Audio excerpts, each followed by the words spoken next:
a lot of people who maybe spend time worrying about the fact that they're not building a brand or thinking about the fact they should post could put their energy into actually posting, right? And trying things. If you want to run a marathon, the best way to get started is to go out of your front door and run down the street and see how you see how you get on, right? Grow and build. Now, one thing, Dan, that you mentioned there was this huge opportunity for impressions, especially kind of worldwide reach on LinkedIn.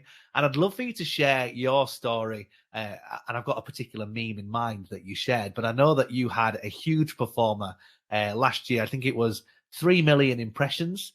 And if you follow Dan, you'll know that he is the person behind the daily sales, which really is a staple for a lot of people who are in sales.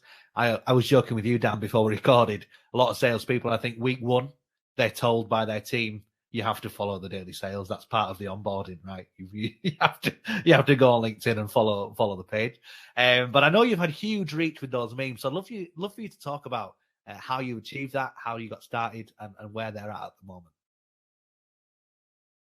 Yeah, I mean, it's funny, Tom, because I don't necessarily get that feedback all the time. I'll get messages every so often, but it's lovely to hear that salespeople are sort of directed to it. I started the page. This is, I think, year 7 now, so 7 years ago.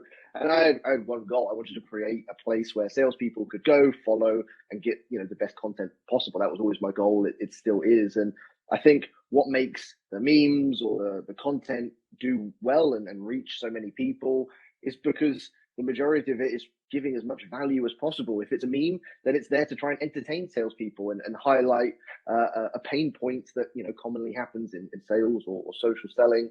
I'll share motivational quotes to try and give people that little boost of motivation, or articles that are full of tips and tricks. It's the whole plan is to try and give as much, and that's the kind of key to success on platforms like LinkedIn.